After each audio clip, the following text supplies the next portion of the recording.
Hi friends, मी doctor Neha डोंगरकर, मी dermatologist आहे। Psoriasis हा आजार खूपच किचकट आहे। आता सोरियासिस या आजाराबद्दल पेशंटला काय वाटतं आणि पेशंटचं बिहेवियर कसं चेंज होतं ते मी तुम्हाला आजच्या व्हिडिओमध्ये सांगणार आहे। ते याच्यासाठी सांगणार आहे की तुम्हाला ज्या कोणाला सोरियासिस आहे त्यांनी सोरियासिसचा एकदम बाऊ करू नये, कारण की सोरियासिस हा आजार असा नाही आहे की तुम्ही अपंग होऊन घरात बसले किंवा तुम्ही तुमच्या फिजिकल ऍक्टिव्हिटीज करू शकत नाही, असं काहीही नाही। तर माझ्याकडे एक पेशंट येतोय, त्याचं साधारणतः 22 वर्ष वय आहे। तर त्याला प्लग सोरियासिस आहे।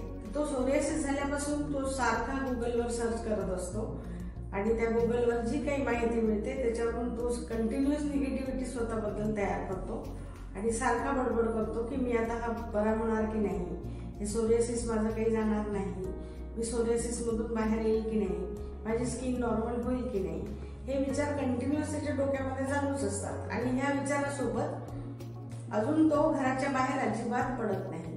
तर माझं सोरियासिस असणाऱ्या पेशंटला सांगणं हेच आहे की तुम्ही सोसायटीमध्ये जा, तिथे मिक्स व्हा।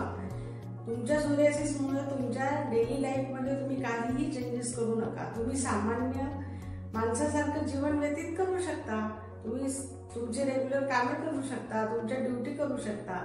मग तुम्ही हे जे निगेटिव्ह थॉट्स तयार करताय मनात, त्याच्यामुळे तुमचा सोरियासिस सुद्धा इन्क्रीज होऊ शकतो।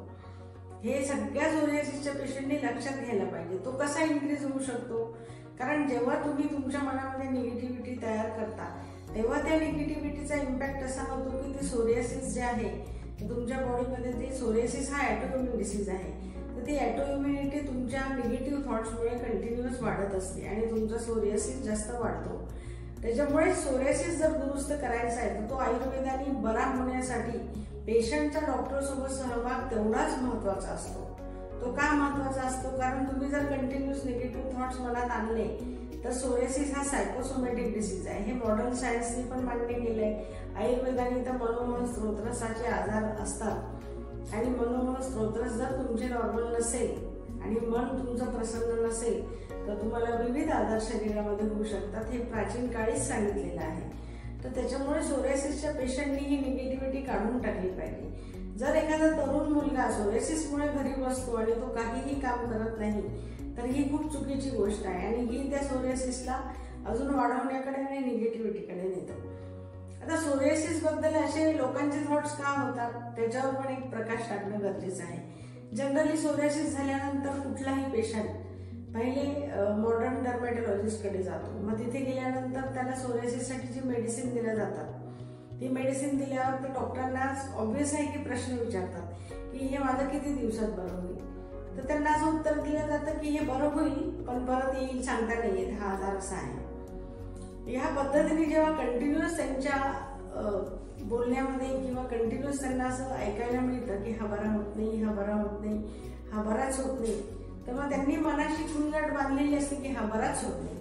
आणि जेव्हा आयुर्वेदिक मेडिसिन आपण अशा पेशंटला सुरू करतो तेव्हा त्याच्या माइंडमध्ये पहिले हेच बसलेलं असतं की हा बराच होत नाही, पण ठीक आहे चला आयुर्वेदिक घेऊन बघूया।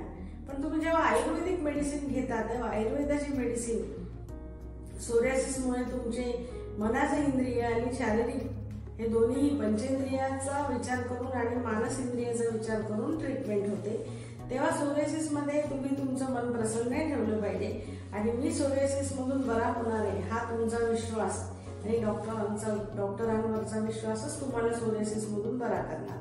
आता ह्याच्यामध्ये जेव्हा ट्रीटमेंट चालू होते आमच्याकडे तेव्हा काय होतं की बऱ्याचदा ह्या पेशंटनी ओमनोकॉर्टिल म्हणजे स्टिरॉइड घेतलेले असतात, ओरल स्टिरॉइड्स, मिथोट्रिक्झेट हे मेडिसिन त्यांनी घेतलेले असतात। त्याच्यामुळे काय झालेलं असतं की तो सोरियासिसचे जे प्लग्स आहेत ते तिथल्या तिथे दाबल्या जातात, मग तो सोरियासिस कमी होतो। आणि मग जेव्हा ते मेडिसिन बंद होतात आणि आयुर्वेदाचे मेडिसिन सुरू होतात तर जे दाबल्या गेलेले सोरियासिसचे स्पॉट्स आहेत ते सगळे शरीरावर दिसायला लागतात। मग तो शरीरावर दिसायला लागल्यानंतर पेशंटची भूमिका बऱ्याचदा अशी होती की अरे मी तर मेडिसिन घेतोय पण मग हे काय येत आहेत जास्त, तर ते आयुर्वेदिक औषधाने येत नाही, तर ते पहिल्या घेतलेल्या ज्या ट्रीटमेंट्स आहेत त्याच्यामध्ये जरी गॅप असला तरी त्याची जी शरीराला सवय झालेली आहे, इम्युनिटी मॉड्युलेटर जे घेतलेले असतात त्याच्यामुळे जे कमी झालेले असतात ते स्पॉट परत वर यायला लागतात। त्याच्यामुळे आयुर्वेदाला सोरियासिस बरा करायला पण वेळ लागतो. 1 वर्ष ते 2 वर्ष सोरियासिसच्या पेशंटला